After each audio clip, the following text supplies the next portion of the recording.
Subscribe to my channel and hit the bell icon so you never miss any video from my channel. الحکمہ و موعظۃ الحسنہ، موعظہ حسنہ۔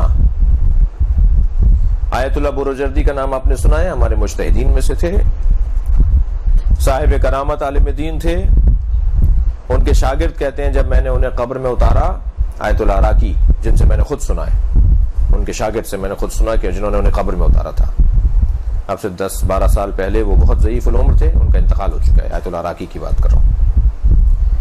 وہ بیان کر رہے تھے کہ جب میں نے انہیں قبر میں اتارا اپنے استاد کو، تو تلقین پڑھنے کے لیے میں نے خواہش ظاہر کی کہ میں خود تلقین پڑھوں گا۔ تلقین مجھے یاد تھی، میں ان کے شان ہلا کے تلقین انہیں سنا رہا تھا، تو مجھے محسوس ہوا کہ کوئی تلقین میرے ساتھ پڑھ رہا ہے، تو میرے ذہن میں یہ خیال آیا کہ جو باہر لوگ کھڑے ہیں قبر کے باہر، یہ کوئی تلقین میرے ساتھ دہرا رہا ہے۔ جب میں نے غور سے دیکھا تو آیت اللہ بروجردی خود ہی پڑھ رہے تھے میرے ساتھ ساتھ، مثلا اس درجے کے عالم۔ فرماتے ہیں جب ان کو ہم نے تلقین سنا دی تو میں نے دل میں آیا کہ ان کے پیروں کا بوسہ لے لوں، تو میں ان کے پیروں کی طرف جب جھکا تو انہوں نے پیر سمیٹنا شروع کر دیا، یعنی وہ نہیں چاہتے تھے کہ یہ میری پیروں کا بوسہ دیں۔ جنازے کی بات ہو رہی ہے، یہ اس درجے کا ولی خدا، اس درجے کا عالم، متقی، ولی۔ آیت اللہ العظمیٰ سید محمد حسین بروجردی کے استاد کا کتنا بڑا مقام ہوگا، یقیناً بڑا مقام ہوگا نا۔ موعظہ حسنہ کی بات کر رہا ہوں، اس کے اوپر مثال دے رہا ہوں، کیسے کہیں کہ کسی کو اچھا لگ جائے، کسی کو بات سمجھ میں آ جائے، کیا طریقہ اپنائیں کہ جس سے اس کو وہ بات سمجھ میں آ جائے۔ آیت اللہ بروجردی کے استاد ہیں آیت اللہ جہانگیر قشقائی۔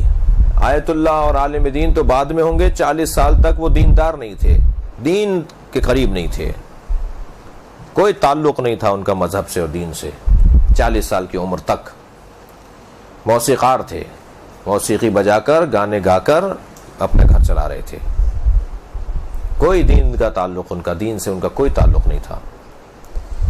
وہ موسیقی کے جو آلات ہوتے ہیں ان میں ایک آلہ ہوتا ہے جس میں ایک تار لگا ہوا ہوتا ہے، وہ تار بجاتے ہیں تو آواز آتی ہے، پھر وہ اس کو بجا کر جو ہے وہ لوگوں کو جمع کرتے ہیں، گانا گاتے ہیں، اور پھر سکے مل جاتے ہیں اور گھر میں راشن آ جاتا ہے۔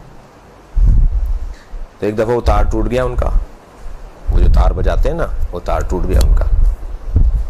ظاہر ہے وہ تار ہی جب ٹوٹ گیا تو وہ بجائیں گے کیسے، گھر کا گزر بسر کیسے ہوگا؟ تو اس کو جڑوانے کے لیے اصفہان کے شہر میں آ گئے، کسی علاقے سے، اصفہان بڑا شہر تھا، وہاں گئے تو ایک چوک کے اوپر موچی بیٹھا ہوا جوتیاں بنا رہا تھا، جوتیاں جو ٹوٹ جاتی ہیں لوگ دے جاتے ہیں، ذرا بند لگا دو، تو وہ اس کے اندر بند لگا دیتا ہے، وہ بیٹھا ہوا بند لگا رہا تھا۔ تو یہ اس کے پاس کھڑے ہوئے کہنے لگے تم اصفہان میں رہتے ہو، میرے یہ جو ہے گٹار ہے اس کا تار ٹوٹ گیا ہے، تو یہ تار بتاؤ کہاں سے جڑے گا؟ تو موچی نے سر سے لے کے پیر تک دیکھا اور کہا تمہارا جو اللہ سے تار ٹوٹا ہوا ہے اس کی بھی فکر ہے، تمہارا بھی تو تار ٹوٹا ہوا ہے،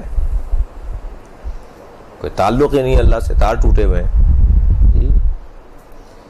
ایک دم زمین پر بیٹھ گئے اسی کے پاس، کہنے لگے ہاں یہ بتاؤ یہ تار کون جوڑتا ہے، میرا تار جو میرے اللہ سے ٹوٹا ہوا ہے یہ کون جوڑے گا؟ یعنی وہ جملہ ان پر اتنا اثر کر گیا۔ موعظہ حسنہ کی میں بات کر رہا تھا، اس انداز سے سمجھائیں کہ دل پر فوراً اثر کرے۔